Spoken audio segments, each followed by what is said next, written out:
Olá, boa tarde a todos novamente. Obrigada por estarem comigo aqui nesta segunda live. Está aí alguém? Pode dizer-me se está a ouvir e a ver-me bem? Olá. Olá, Hugo. Estás a ouvir? Olá, Sara. Está tudo bem? Conseguem ouvir-me bem? Sim? Parece que estou aqui com uma luz fraca.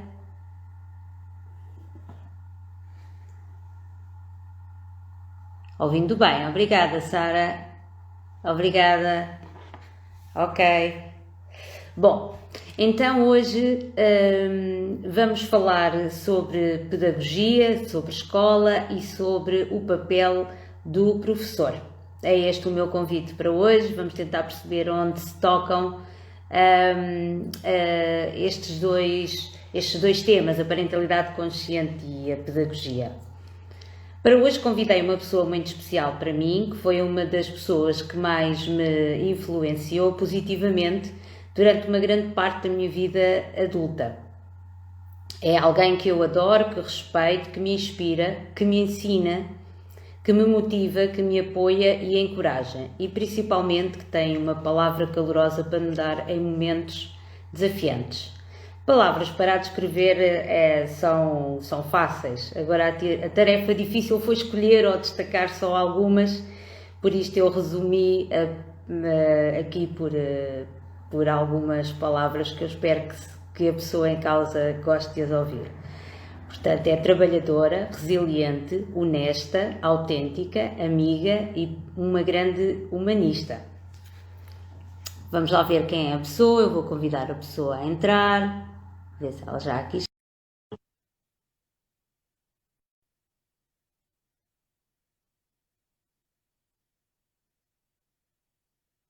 Vamos aguardar aqui um bocadinho que ela entre.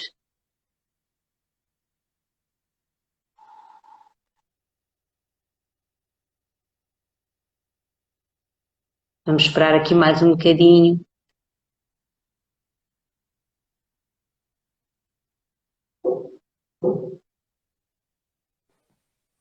Ora, cá está, cá Olá, está. olá, Olá, Helena. muito obrigada por ter aceito o meu convite e por me ter dado a honra de estar aqui comigo nesta segunda live, onde vamos falar um bocadinho sobre pedagogia e parentalidade consciente. Vamos lá então. Vamos Bom, lá.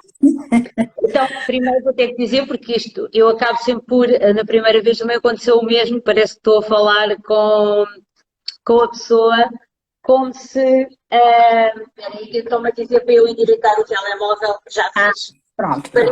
Parece que eu estou a falar com a minha tia, já agora, é a minha tia Dulce.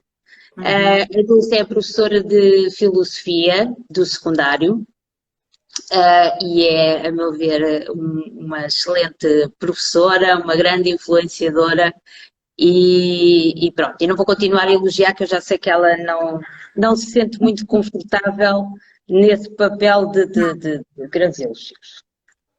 Bom, para mim, eu gostava de começar por dizer que, para mim, os professores tiveram, têm e terão sempre um papel muito importante na nossa sociedade e na vida dos nossos filhos, porque durante a minha vida eu posso não vir a precisar de um contabilista ou de um engenheiro, mas vamos todos sempre precisar de um professor, certo?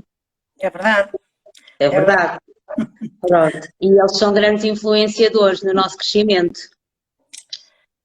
É um facto. É um facto que ou somos, os professores têm realmente um papel muito importante na vida de todos, não é? Todos nós nos lembramos de professores que foram muito significativos para nós, é um facto.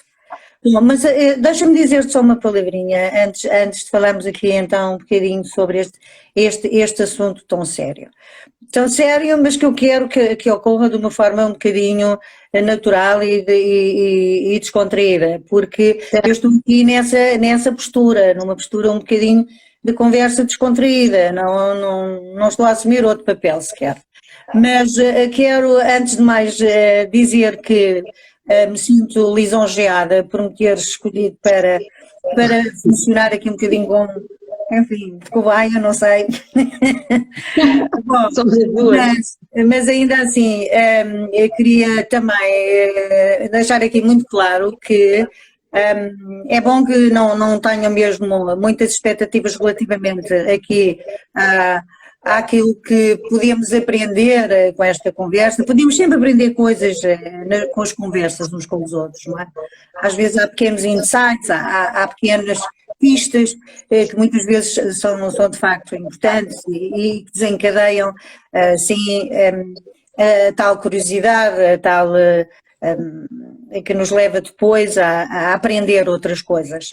Mas ainda assim, quero também deixar aqui dito, antes de mais, é que eu sou muito socrática, neste sentido, eu gosto muito do filósofo Sócrates, e o filósofo Sócrates tinha uma frase muito famosa que eu não posso deixar, desde já, de deixar aqui dita, porque ele dizia, eu só sei que nada sei. E na realidade, em relação a esta temática que é tão rica e tão complexa, eu sinto que sei muito pouca coisa. E quando me predispus aqui a conversar um bocadinho contigo sobre esta temática que que te é tão cara e que tu gostas tanto e em que estás tão envolvida, eu aderi, mas sobretudo porque me pus naquela situação, vou tentar ser a melhor interlocutora para a Lena e vou também tentar aprender mais algumas coisas sobre esta nova área em que tu mergulhaste e em que tu tens feito um percurso muito interessante. Portanto, era só para fazer aqui esta ancoragem e deixar aqui estas notas, porque pronto, é mesmo uma conversa em que se pretende que ocorram essas tais pequenas descobertas, essas tais pistas que nos possam depois levar a outros mergulhos e a outras descobertas. Portanto, mas então voltando à questão... Mas as nossas conversas são sempre assim, portanto eu também não consigo, eu fiz aqui um pequeno guião, mas às tantas digo, bem, eu tenho aqui algumas coisas para falar, mas se calhar só falo em duas, porque nós acabamos sempre por nos envolver na conversa e depois vamos para o outro lado e isso também é bom que aconteça. Eu quando andei à procura quando andei à procura do significado de pedagogia, pedagogia diz que é a ciência que tem como objeto de estudo a educação, o processo de ensino e a aprendizagem. Exatamente. E foi interessante que eu depois olhei para isto e disse, olha que interessante, educação, ensino e aprendizagem. Na parentalidade consciente é isso que está presente, mas tanto para os pais como para os filhos. Claro que num contexto escolar a situação já é outra, não é? Pedagogia. Até porque eu há pouco tempo comentei consigo que achei interessante que o pedagogo, a origem do pedagogo vem de uma profissão que havia, o escravo que levava o menino à escola.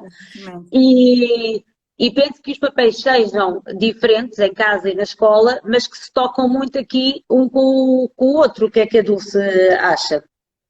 Sim, não há dúvida que há aqui algum encontro entre o papel do educador, professor, do educador que é pai ou mãe, no fundo do cuidador e do responsável por uma criança, não é? Portanto, obviamente que o que está aqui em causa é efetivamente promover um desenvolvimento saudável de uma criança, por forma a que ela seja ou que ela se desenvolva de forma positiva e que seja capaz depois de voar e de ser ela, não é? Portanto, acho que há aqui essa justa posição do papel dos diferentes educadores, embora sejam depois naturalmente um bocadinho diferentes, não é? Porque claro, do educador em casa é um bocadinho diferente do papel do educador dentro da escola, não é? Certo.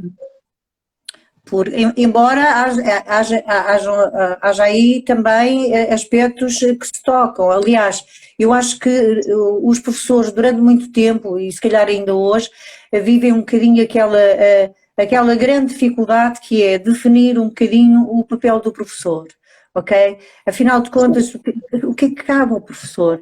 E de facto, quando nós tentamos responder a essa questão, são tantos os papéis que um professor tem que cumprir e que às vezes também se tocam com os pais, que fica muito difícil. Às vezes nós sentimos que o papel que se exige ou que se espera de um professor é demasiado exigente nesse sentido, não é? Porque o professor, pronto, é em princípio aquele que desperta para os conhecimentos formais, mas é também aquele que deve educar para os valores, é aquele que tem que ser ouvido sempre que há essa necessidade. Muitas vezes temos que fazer um bocadinho de papel também do psicólogo, enfim. Enfim, pronto. Não há dúvida que quando falamos do professor, falamos sobretudo de relação pedagógica, penso eu. Sim. Sim. E vocês na parentalidade consciente também dão muito esse enfoque, não é? Sim, nós damos enfoque à relação, não ao comportamento, mas à relação, mas são papéis distintos, não é? Promovemos também a responsabilidade pessoal da criança que temos em casa, não é? Mas acabamos por dar mais foco à relação e vocês também, mas é à relação pedagógica, é interessante. É a relação pedagógica, porque se essa não está cumprida, se essa não se cumpre, todo o processo e todos os objetivos que nós queremos alcançar com a escola ficam um bocadinho postos em questão, não é? Portanto, eu acho que é absolutamente fundamental essa relação ser estabelecida com o aluno, não é? Eu hoje e ontem andei aqui a ouvir muitos professores, eu partilhei consigo ontem e foi difícil eu escolher aqui algumas frases que ouvi, mas houve uma analogia do Ruben Alves, que é um professor, já morreu brasileiro, e que eu gostei muito relativamente aos professores, e que diz o seguinte: os professores plantam carvalhos e não eucaliptos, porque um carvalho é uma árvore que se planta para os netos. É uma árvore sólida e cheia de história. O que precisam, o que é que a Dulce acha que precisam os professores hoje, nestas circunstâncias e com este avançar tecnológico, para continuarem a plantar carvalhos? Porque é isso que eu vejo que você faz. Não falo aqui num todo, mas acho que no geral é isso que se pretende de um professor, não é? Que métodos é que são agora necessários que não eram há 30 anos atrás, em que não existia o acesso rápido à internet, em que as crianças não eram tão estimuladas, em que havia um grande apelo à ordem e ao respeito da sala de aula, não é? Estar sentadinho, olhar para o professor. Hoje em dia as coisas não são assim, isso pode atrapalhar um bocadinho a reflorestação da sala de aula. Mas gosto muito dessa imagem do carvalho, acho que sim. Eu acho que aquilo que, pelo menos nós pessoas aspiramos a fazer é fazer com que o aluno ganhe o gosto pela aprendizagem. E penso que cada um de nós, à sua maneira, se esforça por ensinar o aluno a gostar de aprender. Penso que esse é o grande desafio dos nossos tempos e eu acho que se a escola conseguir fazer isso, ou seja, criar no aluno o gosto pela aprendizagem, e se nós pensarmos que essa aprendizagem é uma aprendizagem que vai ocorrer durante a vida toda do indivíduo, não é? Eu acho que a missão da escola fica cumprida, não é? Portanto, eu acho que o papel do professor é essencialmente, hoje, é essencialmente esse, não é?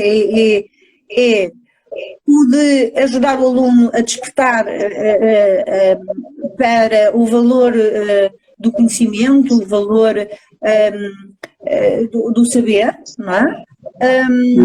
Ajudá-lo nessa aquisição desses conhecimentos, os conhecimentos científicos, tecnológicos, e por aí fora, e que o vão ajudar de alguma maneira a poder enfrentar os grandes desafios que se colocam aos jovens no século XXI.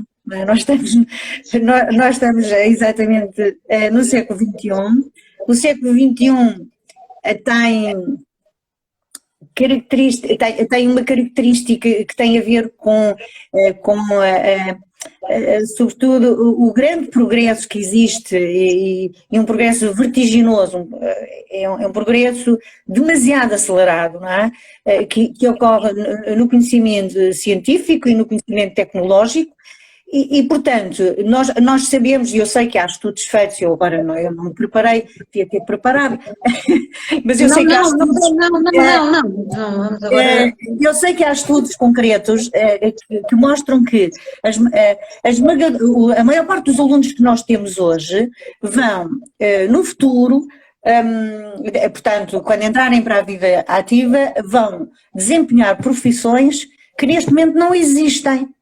Okay. Eu gosto muito dessa frase, porque você, pronto, lá está, nós conhecemos e você já me disse várias vezes isso, disse-me que há muitos anos pensou em profissões que hoje existem, não é? E aquilo que está a dizer é muito interessante. É muito giro, é porque que os pais pensem nisso também, porque às vezes estamos só aqui formatados para o engenheiro, para o médico, para o professor. Mas esqueçamos isso. Porque as crianças podem vir a ser outra coisa. Eu gosto muito dessa expressão. E a escola tem exatamente que ajudar um aluno ou o aluno a ser capaz de, na altura certa, enfrentar o desafio de aprender uma nova profissão, não é? E ser capaz de se atualizar sistematicamente nos conhecimentos, não é? E, portanto, eu acho que a grande função da escola hoje é dar ferramentas ao aluno para que ele tenha a maior capacidade de adaptação possível aos desafios que ele vai ter que enfrentar, e que vão ser muitos, com certeza. E isto, pelo menos eu estou a falar em Portugal, e isto sempre dentro de uma linha muito humanista, não é? Nós somos civilização ocidental, nós estamos, enfim, fazemos parte aqui, entre aspas, deste mundo antigo, que é o mundo europeu, que é o mundo que pôs no papel os direitos humanos fundamentais, não é? E o mundo que nós queremos, ou seja, o destino coletivo que nós queremos construir é um destino humano, não é?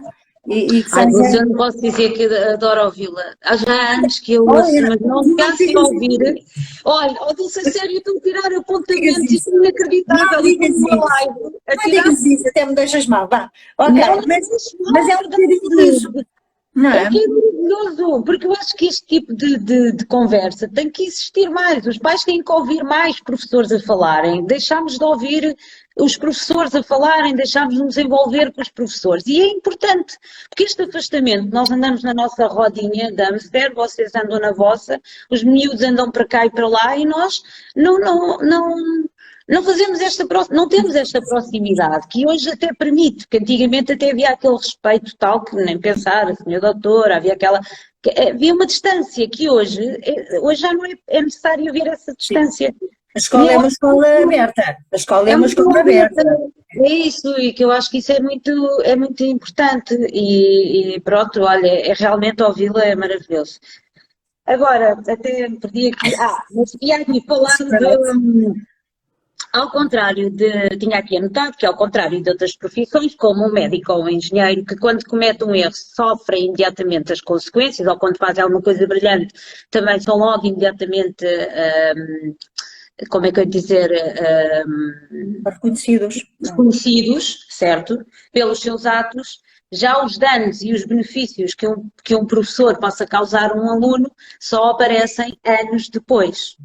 não é? Assim como na parentalidade consciente. Nós às vezes podemos cometer alguns erros que imediatamente, na altura, pronto, acaba logo por criar algum dano na criança, mas há outros que inconscientemente nós acabamos por fazê-los e só quando eles crescem é que nós acabamos por perceber que, epá, aqui ou ali ainda posso melhorar, porque ainda podemos melhorar, não é? Eu comecei a melhorar com o Diogo com 9, 10 anos de idade, portanto até mais tarde se pode começar. Mas relativamente aos professores, o que é que acha dos danos ou dos benefícios? Só vê-los mais tarde, por isso que cuidados é que temos que ter aqui para que isso não... Eu acho que, eu acho que cada vez estamos mais conscientes relativamente ao impacto que temos na vida das pessoas, não é? E não é preciso pensarmos muito, basta fazermos lá o tal exercício de memória e percebermos quão marcantes foram para nós determinados professores, ou pela positiva ou pela negativa, não é? Nós fartamos de ouvir pessoas a dizer, eu sou, sei lá, engenheiro porque houve um professor que me despertou e que me fez acreditar e que me despertou o interesse para essa área. E quem diz para essa profissão diz para outra, não é? Eu próprio, por exemplo, eu acho que quando optei no antigo 7º ano dos liceus, que é o equivalente agora ao 10º ano, quando optei pelas humanidades, é porque me zanguei com a minha professora de matemática, portanto, mas ainda bem, temos aqui uma grande professora de isto vale o que vale, eu podia depois, enfim, até me ter esquecido e ter voltado outra vez, ou dado essa possibilidade de seguir ciências, as chamadas ciências, não é? Pronto, mas não interessa, pronto, adiante. O caminho é feito de opções e eu fiz a minha opção também nessa altura, não é? Pronto, eu escolhi humanidades porque fiquei zangada com a professora de matemática, pronto. Mas também temos depois registros maravilhosos de pessoas que sabem que, ou porque houve uma palavrinha mágica que um professor deu e a pessoa que era possivelmente demasiado insegura passou a ser mais confiante e isso foi um ponto de partida para a revolução na vida dessa criança. Portanto, nós temos muita consciência de tudo isso. Portanto, é evidente, pode haver uma outra pessoa mais distraída, mas de um modo geral a maior parte das pessoas tem consciência do impacto que tem na vida dos alunos, não tenho dúvidas quanto a isso, e isso é muito bom. Agora, eu acho que vocês na área da parentalidade consciente e na área do coaching emocional, depois até falam ali de aspectos depois mais particulares, dão demasiado importância, por exemplo, um aspecto que eu acho engraçado, que é engraçado e faz todo sentido, que é a utilização de determinado tipo de palavras que podem ser, ajuda-me, como é que tu dizes, empoderar a criança, sim. Não é isso? Sim, pronto. Sim. Porque no fundo, de alguma forma, as pessoas de um modo geral até fazem isso, não é? Eu vou trabalhar um bocadinho a autoestima da criança, não é? Desde cedo. É um bocadinho isso, é aquela linguagem mais positiva, mais emocional. Exato.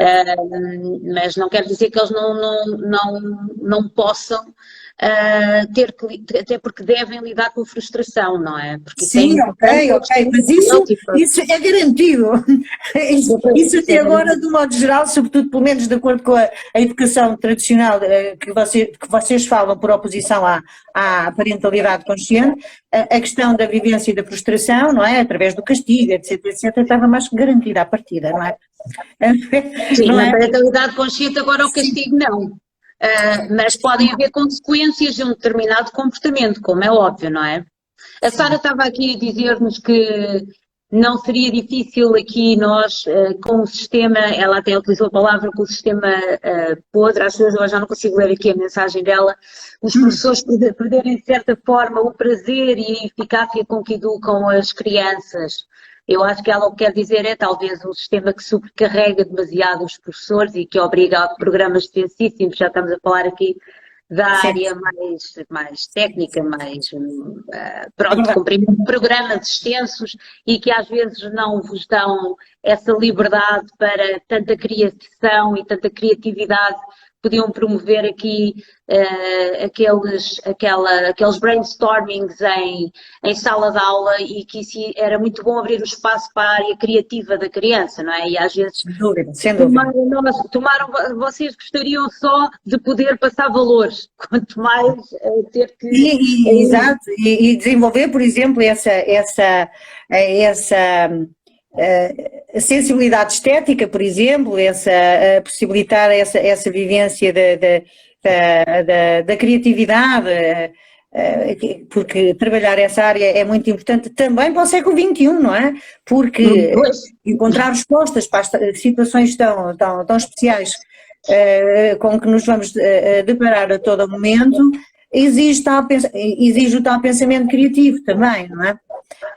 Mas, e nós vimos isso agora ultimamente, aliás eu assisti de perto, nós estávamos na sua casa e foi muito interessante, nós tivemos tudo ali, tivemos teletrabalho, tivemos uma professora em teletrabalho, telescola, tivemos um aluno em telescola e portanto eu estava de perto a perceber como é que vocês realmente, eu falo por vocês que era a professora que eu via, mas como é que vocês tão rapidamente se adaptam a uma mudança de circunstância tão abrupta e isto interfere com tudo, porque nós olhamos para o professor como se o professor fosse a única função dele fosse ensinar, ou a única tarefa que ele tem na vida é ensinar. Muitos professores são pais, muitos professores até têm que acumular funções porque só a dar aulas no colégio não conseguem sobreviver, muitos professores estão afastados da família, e isto não é estarmos aqui agora só a proteger o papel dos professores, mas é um facto.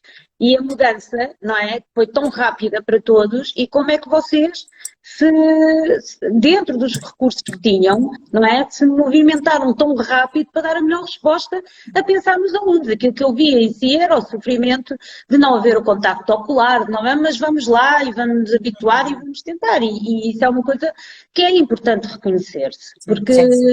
É importante realçar a forma como vocês se movimentaram no meio deste caos e além de terem que gerir as vossas próprias emoções. Eu até tinha aqui um bocadinho para falar sobre isso, tem a ver com a nossa intenção e com os valores. Nós, na parentalidade consciente, temos que ter a nossa intenção e os nossos valores muito bem estabelecidos, porque funcionam como uma bússola para nós, para quando nos perdemos voltar aqui ao caminho. E acredito que no ensino, para um professor também seja assim, não é? Um professor, como já disse anteriormente, não ensina só conteúdos, uma professora também é uma educadora de atitudes e valores. Exatamente. Mas é a filosofia de ensino que está por detrás do sistema educativo português, visa exatamente a promoção de uma atitude existencial positiva, democrática, humanista e também também de excelência, também de competências ao nível do conhecimento científico, do conhecimento técnico. Isso está por detrás, se vocês tiverem a oportunidade de ler essa fundamentação teórica do sistema de ensino português, vocês percebem que de facto os ideais e a intencionalidade, digamos assim, do sistema educativo é grandiosa mesmo e de facto há mesmo essa intenção, não é? De educar, lá está, para o valor do conhecimento, para a capacidade de adaptação, para a capacidade, para a autonomia e para a responsabilidade, mas para uma autonomia que assente nos direitos humanos, que assente na tolerância. Tudo isso está digamos que previsto no sistema português.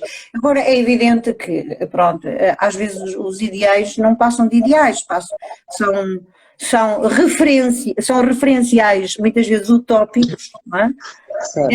Mas ainda bem que existem, porque o facto de existirem significa que funcionam para nós exatamente como, como tu dizes, um farol, um guia que nos permite o próprio aperfeiçoamento, não é?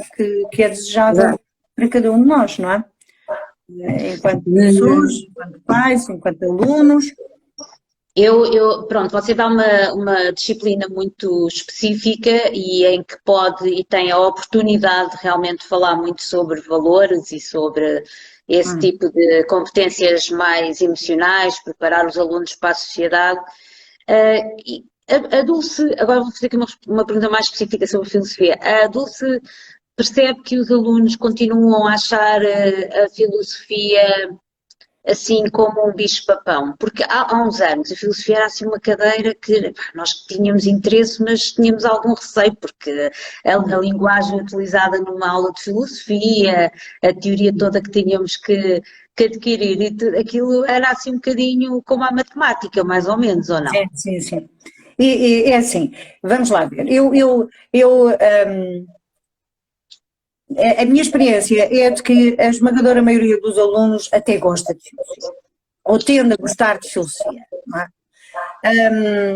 Sobretudo, eles gostam muito das aulas de filosofia em que se promovem debates, não é? Para eles começavam na primeira aula de filosofia a fazer um debate e faziam as aulas todas até ao final do ano debates, como se não precisassem de adquirir competências teóricas, ferramentas teóricas para poder fazer os tais debates. Bem, mas só para não ser aqui muito cansativa,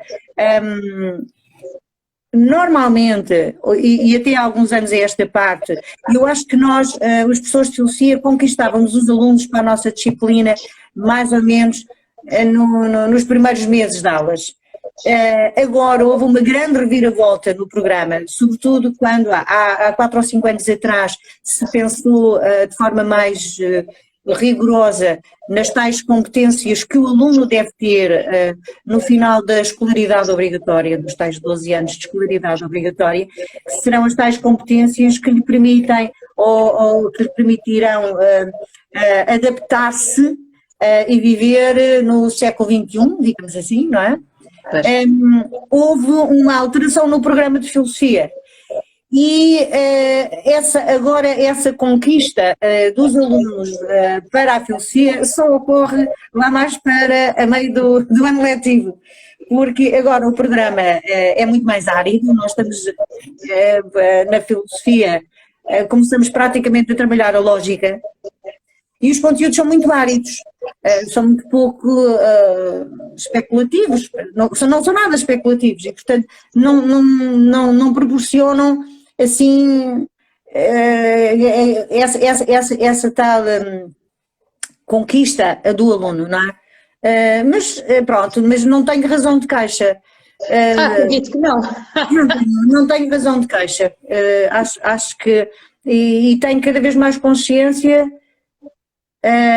de que a minha disciplina é, de entre as disciplinas que os alunos têm, é um lugar privilegiado para trabalhar temas como o tema da cidadania, como e outros temas importantíssimos, não é? De grande atualidade. Aliás, eu até já cheguei a dizer que achava que a filosofia devia de começar mais cedo, já a filosofia para crianças, mas deviam de promover mais cedo nas escolas a filosofia, porque de facto é muito interessante. Eu também não tinha essa ideia, se calhar na altura em que eu estudei. Lembro-me da minha professora ser muito pelo manual e estudar o Sócrates e o Platão, mas com a Dulce, eu consegui perceber o que é que está por trás de todo esse conhecimento e dessa busca do conhecimento e da arte do questionamento e da importância que isso pode ter para as crianças, até para as pôr a pensar, porque elas em casa também a verdade é que nós, com esta exigência profissional dos dias de hoje, também não conseguimos estar tão próximos e muitas das vezes as crianças estão até mais tarde na escola, as crianças chegam a casa, tomam o banho, têm que fazer trabalhos ou estão, pronto, junto dos seus computadores e tablets, não há muita conversa e acho que a filosofia promove a conversa, promove a aproximação. E promove o debate de ideias, mas é com um pensamento crítico, até ensinar as pessoas a pensarem e a não serem às vezes tão fechadas com aquele, pronto, isto é assim, eu agora nem me vou abrir aqui para a mudança. Eu acho que a filosofia, de certa forma, consegue abrir-nos para a mudança, com mais rapidez, não sei, isto é uma opinião minha, vale o que vale. Agora, há aqui um tema que eu acho que é muito importante falar, que é o das competências. Vocês têm competências profissionais, vocês já têm vindo a falar delas ao longo desta nossa conversa, mas também têm que ter algumas habilidades e competências ao nível emocional. Têm ou trabalham-nas, ou não sei, como é que gerem, como a paciência, a resiliência, a tolerância, a motivação, a inspiração e a grande capacidade de se adaptarem à mudança rapidamente, como já também falámos agora neste momento de Covid. E estas também são competências que os pais têm que ter em casa e que são muito difíceis. Portanto, eu como mãe penso, ou relacionei isso quando estava a pensar na nossa conversa. De facto, quer dizer, é muito mais fácil, eu sou mãe, portanto, eu tenho que ter paciência, eu tenho que ter isto, eu não tenho isto todos os dias nem a toda a hora. E durante o dia também não tenho paciência de manhã, depois à tarde já tenho. O professor pressupõe que há de ter sempre que ter presente numa sala de aula a paciência, a tolerância.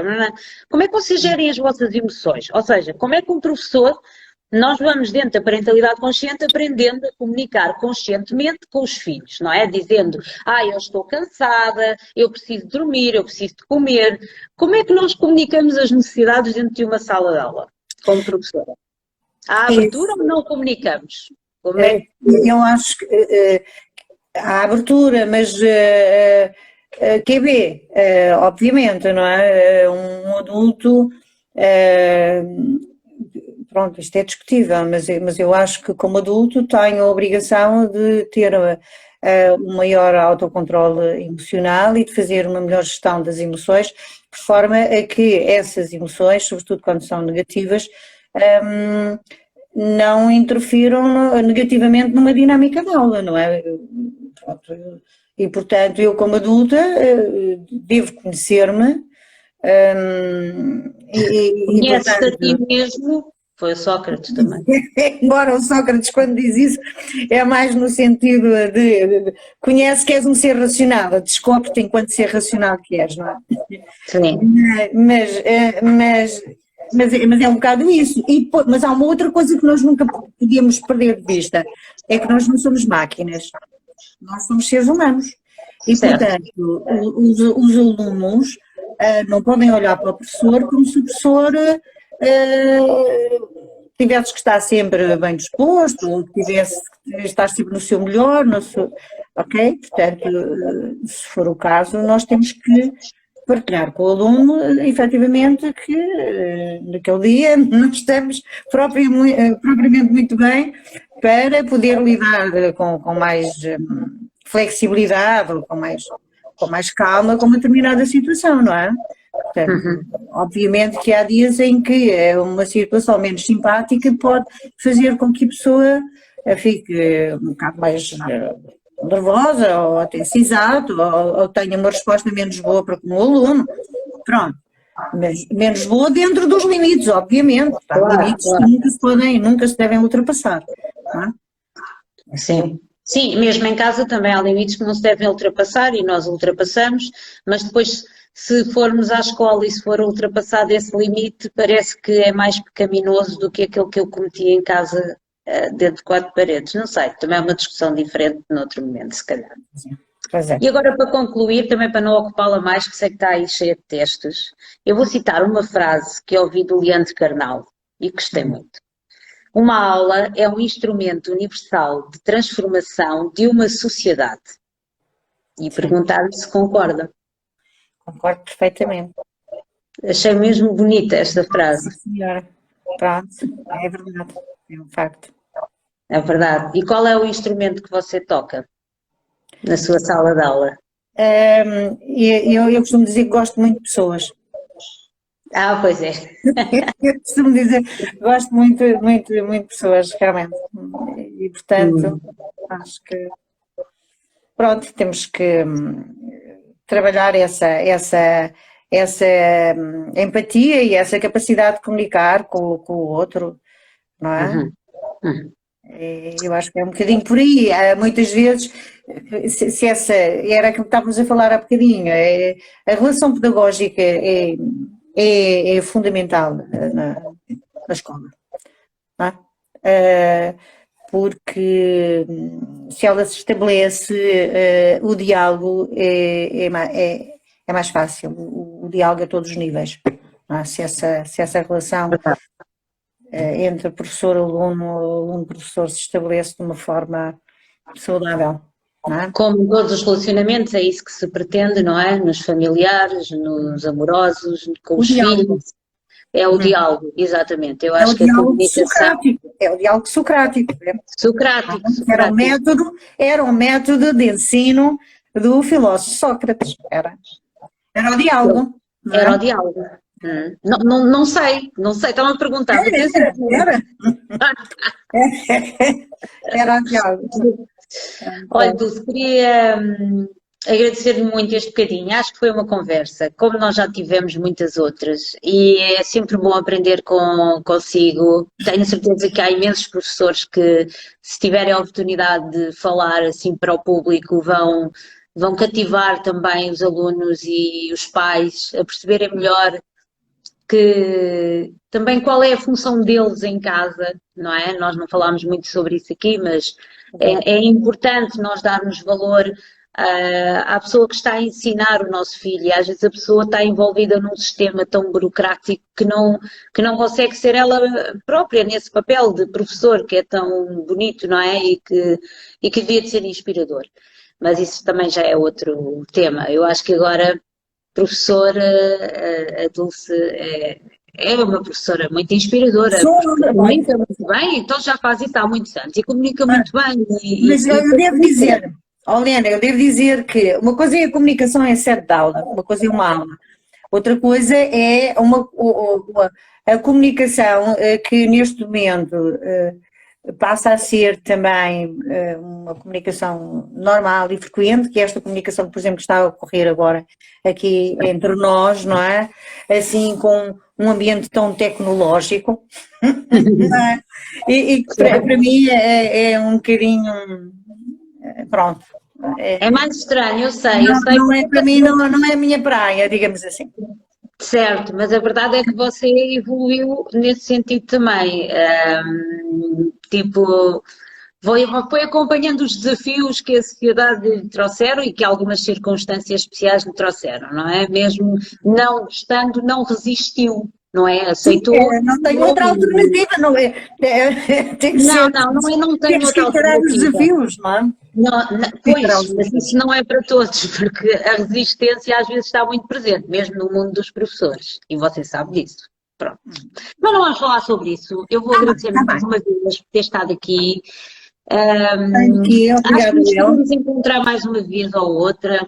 Vou pedir às pessoas que estiveram presentes para colocarem algumas perguntas e daqui a uns tempos fazemos aqui outra live com a tia Dulce, se calhar para falar sobre filosofia. Pensamos nisso, pelo menos assim, com um tema se calhar mais Dulce, você esteve ótima, eu também, estivemos as duas muito bem, a conversar uma com a outra como se estivéssemos aí no seu sofá da sala. É igual. É assim que eu quero estar. Sim, senhora. Um beijinho muito grande, até já. Beijinhos. Cuide-se e cuidem-se todos. E obrigado a todos os que estiveram aqui presentes. E para a semana estarei cá com outra pessoa muito interessante. Beijinhos. Beijinho. Tá? Cara.